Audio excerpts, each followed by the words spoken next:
hardcore user, you need to charge him more. As a power user, yeah, we know that. He's on our network. So, yep.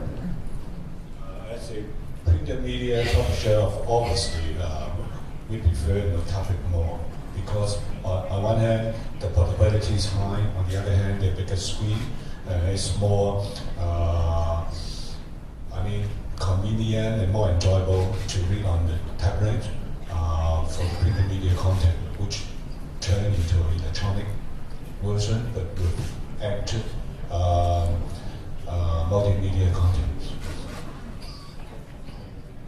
If I'm looking at from a gamer perspective, actually I'm looking for more innovative portable device that integrate 4G as well as the past all these portable game personal devices. And actually I saw some innovative products coming out from China recently that combine the two. But of course the quality and the size is a little bit still not favorable to general consumers. But on the other hand, I think other than the gaming device with 4G capability, I'm also looking for 4G to drive new innovation in the device design. For example, hybrid model that integrate a phone, a tablet, or some other things that really actually give us a lot of convenience. You want to use the phone, you want to walk out for a few minutes for a phone call, you can just take out the phone, or you want to watch a video, or you want to surf the net, you have a quick screen. I think I'm looking for more hybrid because the technology in terms of operating system is there, application services are available, and then we have the new 4G network bandwidth. I think that is perfect. And let's wrap up with. I think as ever, the consumer is king. Whatever the consumers veer towards, there will be a market there, and then we as businesses will have to come up with solutions to serve them. I think, speaking from my understanding of reading of the Hong Kong market, I agree that media consumption, games and videos, and, online stuff will be better read or displayed on a larger screen. There will definitely more and more people will use tablets. But I would also say that every one of us here in this room carry a phone.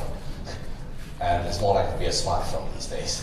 And therefore, it's close to us, it's with us 24/7. And 4G will give us an excuse to upgrade and to get a slightly better experience all around.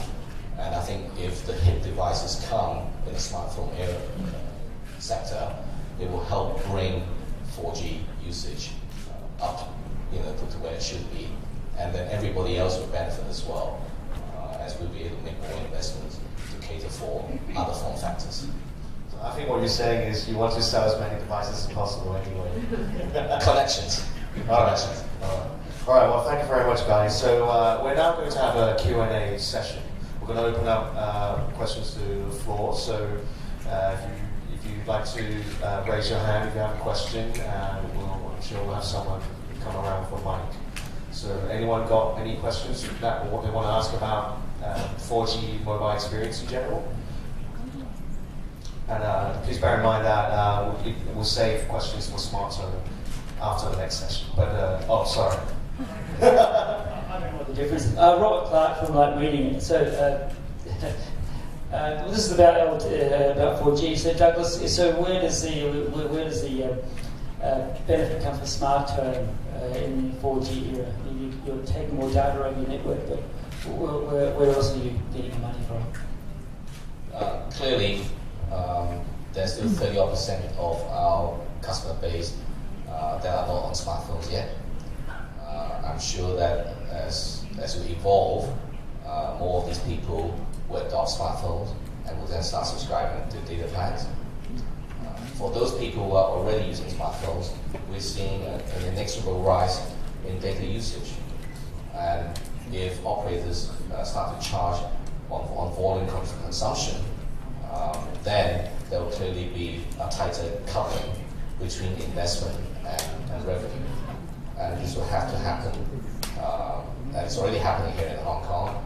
It's happened to a more advanced extent overseas, and I see that global trend continuing. On top of that, there will be services that will be developed either by us ourselves that we sell to our customers, or by the OTT players and app developers, which will also be part of our ecosystem and to generate more revenue. At SmarTone, we pride ourselves on creating unique services for our customers that we sell to our customer base. And now more recently, we sell over the top to customers of other networks in Hong Kong and overseas. So that's another way of generating revenue to ride on the network that we've got. 其實大家可以用中文答問題嘅。可以中文，咁I'll translate for Frederick. French. 我哋有冇乜傳譯㗎？其實。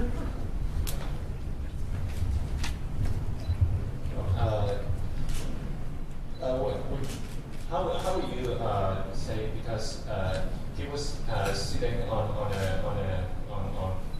front, most of the apps are using very lots of data and the large amount of data transfer.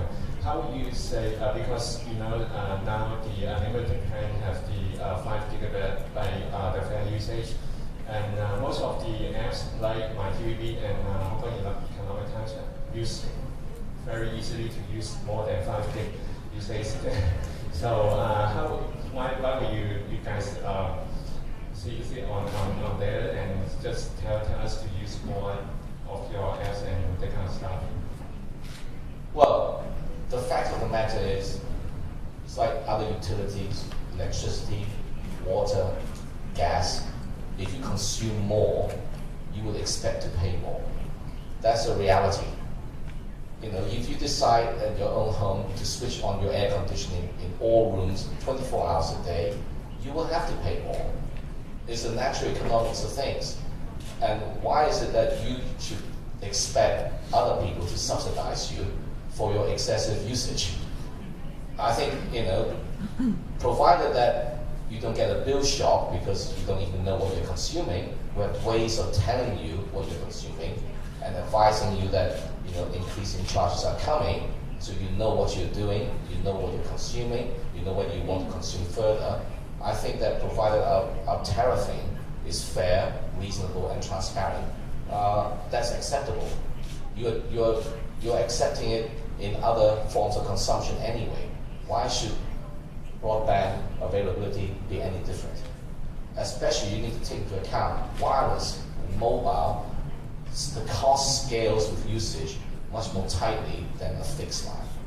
I mean, that's the reality. If you want to do unlimited, or you can, I'm sorry, get a line. And you have to suffer the inconvenience of that. If you want true mobility and wireless, then there has to be a certain scaling of cost to usage.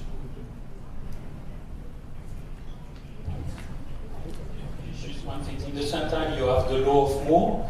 Let's say every 18 months, you should have double the speed, double the access of data for less cost, right? Because it costs less every time we can increase the thing. But we need to find an equilibrium between the two, right? Sure, I think competition will drive that. The technology cost per byte is coming down, and you can see prices coming down too, and usage is going up. Usage has been going up. Without in the Hong Kong market, these prices going up at all. Globally, I think it's the same trend. So really, the consumers are already reaping the benefit of the technology advances that bring about lower cost per byte. And the cloud will help also. Yes. Yes. 阿是嘅，咁想問翻呢件事咧 ，4G 嘅覆蓋率咧，其實係有幾多啦？咁另一條問題就係而家同業咧，其實都係推出緊 LTE 呢個 plan 嘅。咁想問翻 SmarTone 會唔會減價啦？或者係會進行一個減價戰？Sorry， 我唔知你有冇聽到頭先呢個係呢個 panel 嘅 Q&A 係講緊我哋頭先 discuss 嘅嘢，唔係講緊我哋個 SmarTone launch， 或者我哋個 LTE 嘅嘢，呢個我遲啲先答你好冇？呢啲關於數碼通本身嘅一啲問題，就請留翻喺下一個環節。依家係問關於4G 點樣影響我哋嘅生活，我哋嘅體驗嘅。係講翻4G 點樣影響生活，好啦，我哋問翻一個問題先係做 content provider 其實而家有個好大嘅問題咧，就係點樣收錢。的而且確喺流動世界好方便，但係好現實，冇人願意俾錢去攞 content 嘅。咁 4G 係咪可以改變呢樣嘢咧？如果唔係嘅話，應該可以點處理咧？有個問題想特別問黎生，就係 4G 講緊係有咁多 bandwidth， 但係其實大家消費者只係想買一樣嘢平價嘅水管，即500條得批翻。咁喺呢個情況之下，對於一個流動業者嚟講，其實嗰個商機係喺邊度咧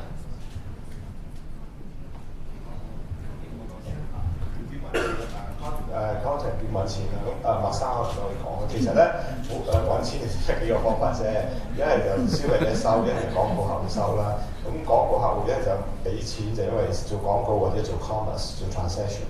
咁消費者就一係俾錢嚟買呢個賣機啦，賣 bandwidth 啦，或者買 content stroke service 啦。咁最後嗰個啱啱嗰位記者朋友就話：根本唔肯俾錢，唔係完全啱嘅，係肯俾少少錢，即係等於有啲 games 都有辦法又免費，即係叫 freemium， 即係又免費又收費。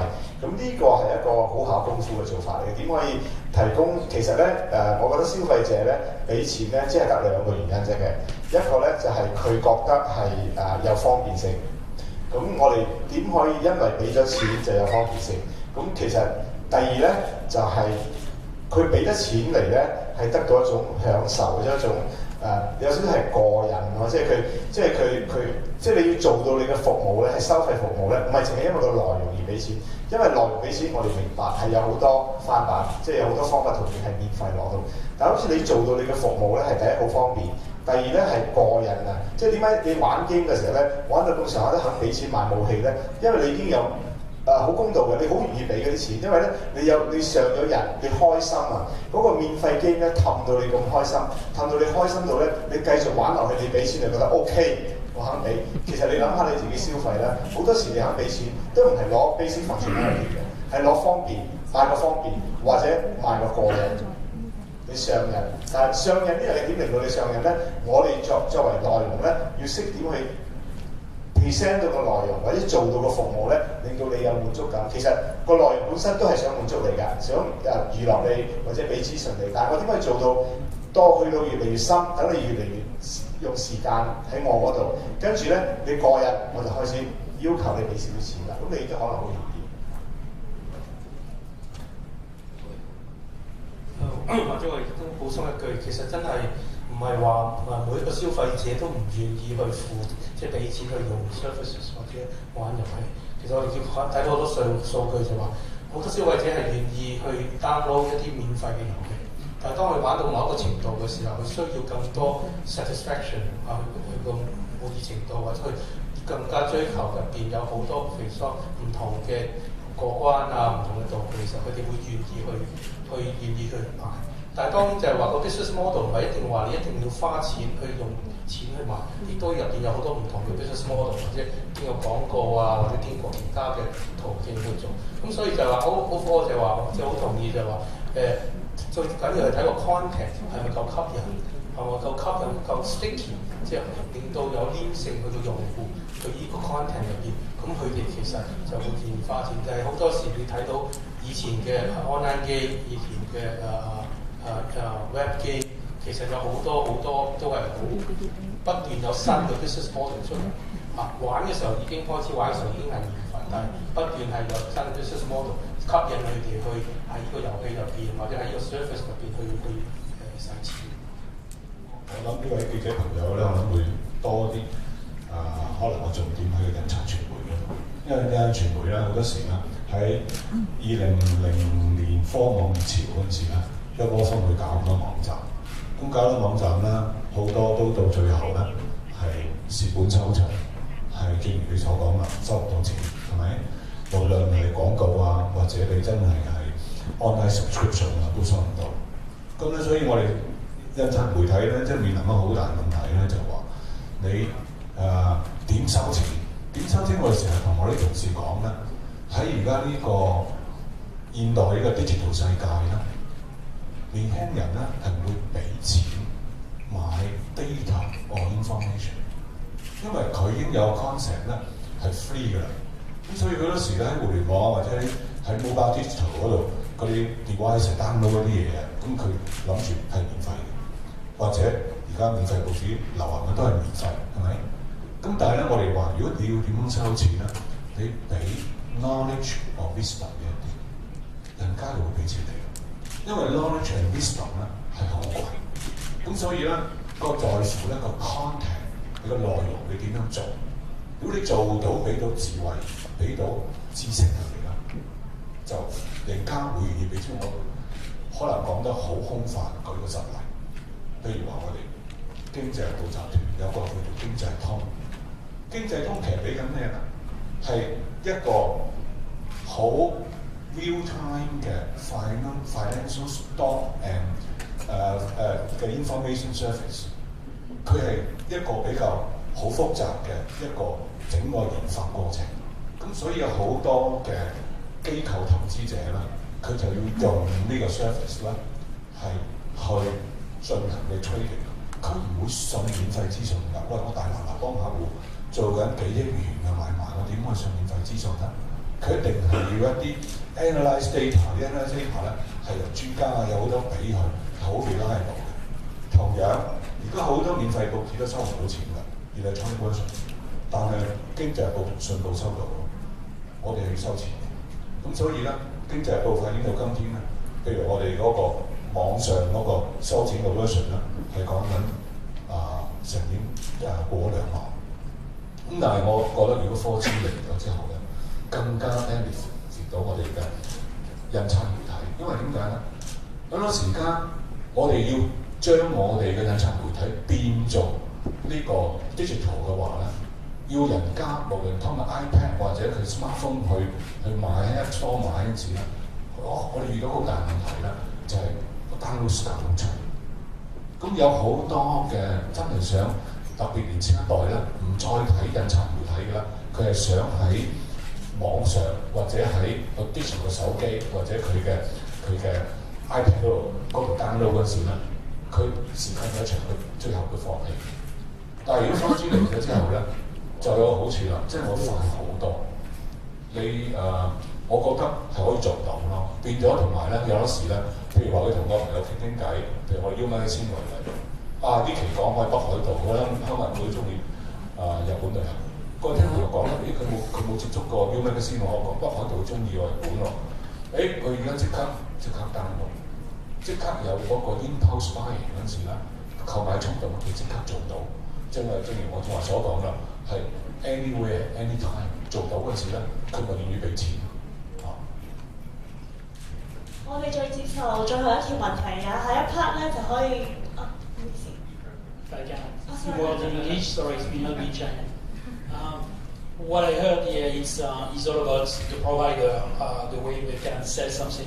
But the question was, I think, about the consumer side, like don't want to get more things free and things like that. In the consumer side, we need to see two things: what the telecom will charge in terms of data, and what the content provider will charge with new business model and things. I think the telecom should be work with the OTT on that, because consumer have a limit. What is good is the consumer know that he has to pay things on mobile, that on the computer they're born with the culture of thinking that everything is free. But it's an interesting point. The second interesting point is to say the success. What is the most successful today on mobile is iTunes Store. And what they show that people are able to buy on demand music title by title at 99 cents, that to buy an album or to buy a subscription that costs us a lot every month. And it's something we need to think about, because I think the future will be to let the consumer to buy on demand what they want, access real-time some events, some content, but the evolution will be on start to be in US with Square, on the frictionless for the payment system, where the people in one click can already pay for something they want right away and can use it right away. And I think there is new business model coming. We're doing that on the OTT side, and after to collaborate with the telecom to say, oh, we can provide that and share that, to let the consumer pay paying what you want when you want, and not need to pay every month something very expensive for something maybe you want for 1 day. This is my English contribution. 好啊，咁我哋接受最後一條問題，一陣間會有下一 part 可以諗翻 SmarTone project 嘅問題發問嘅。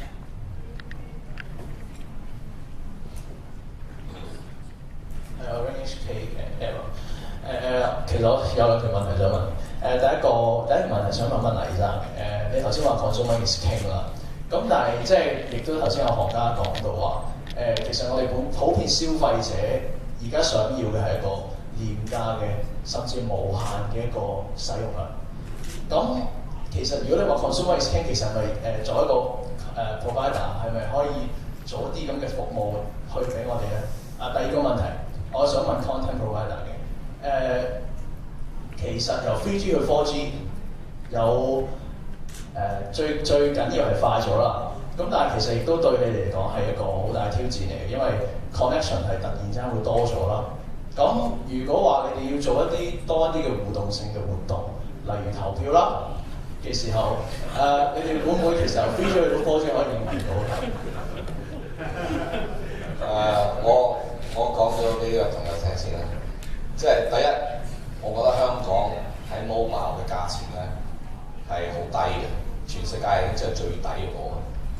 你睇下嗰個服務嘅質素、個覆蓋、嗰個速度，幾時用到？如果你去過外國，去用過其他嘅網絡商，外國嘅網絡商啊，我唔理你幾先進嘅國家好啦，你係唔係咁嘅體驗咯？肯定。而價錢咧係我哋平過佢好多。咁我想問啦，喺香港做生意嘅成本啊，係咪超低過呢啲國家咧？我肯定話俾你聽，係高過呢啲國家好多咯。所以你問我，香港人已經係得益好多㗎啦呢度。你話你想要一個無限用嘅用量，我之前已經講過，頭先或者你聽唔清楚啦，就係喺 mobile 嗰度嗰個成本同埋個用量咧係掛鈎得好緊要嘅。OK， 咁呢樣嘢你想要嘅嘢咧，我都唔知點樣去。如果長遠嚟講，係一個 sustainable 嘅 basis 咧，供給到俾所有嘅市民，呢個係一個真心嘅説話。咁即係如果你問啲嘢係冇可能得到嘅，咁我係冇乜點可以答到你咯。咁而呢個亦係有市場嘅競爭環境咧去決定嘅，都唔係我決定。不過大家都睇到，如果你問下啲資深嘅分析員啊、經濟家，佢都睇到呢個長遠嚟講，如果係無限任用又係好低價咧，係唔合一個經濟邏輯咯。咁頭先有朋友講話，即係consumer聽呢個嘅一個方便講法啫。咁其實咧就嗱，咁但係好似個皇帝對佢啲下屬或者啲市民好咧，即係成日抽佢哋嘅水咧，咁咧跟住死晒餓死晒啲米糧，咪攞晒佢咧入去佢嘅觀塘，佢嘅 palace 嗰度咧，咁佢餓晒啲市民死晒咧，咁都冇皇帝啦，係嘛？咁即係呢個世界咧，其實咧邊個係 king 咧？其實每一個 part player 都有喺唔同嘅時間做皇帝嘅。咁你做得皇帝之後咧，你都要做一個好嘅皇帝，你先可以繼續做皇帝㗎嘛，係嘛？咁其實皇帝呢樣嘢咧係好睇邊個嘅 bargaining power 最大，同埋佢嘅價值最大。喺唔同時間，喺唔同嘅 ecosystem 咧，最緊要唔同時間。咁有時咧有個新 device 個個都好渴望咧，嗰陣時咧就唔係 consumer is king 啦，嗰個 device maker is king 啦，因為你要排隊，你要嗌人去攞呢部機係咪啊？咁你可以睇得到咧個 king 嗰個定義咧係有唔同時間。咁講翻頭先咧，咁其實 4G 唔會對嗱，我亦都好多謝黎生，因為其實今日咧我哋呢個對好均真嘅，我哋分開呢一樣嘢就講我哋自己行業啊啲嘢咁啦，咁佢頭先都好考慮他人嘅即係 ecosystem 入邊所有 partner 嘅 needs。咁我都唔想 hijack 咗今日嘅時間講我哋一啲最近嘅經驗啦。咁呢度我哋會可能我哋會遲啲有一個機會，我睇可唔可以咧同大家分享，因為咧其實我哋講嗰樣嘢同直接啲答我嘅朋友問題咧，唔係一個嗰個 computing problem 咧，我哋遇到咧唔係一個 high volume usage in terms of 每一個人搶好多 data， 其實係好少嘅。我哋遇到嘅問題係好多人同樣時間想我去招呼佢哋，即係呢個我哋遇到嘅問題唔係有多人每一個人要求好多嘢，嗰嗰種咧就係4G 可以對付嘅問題，但係咧。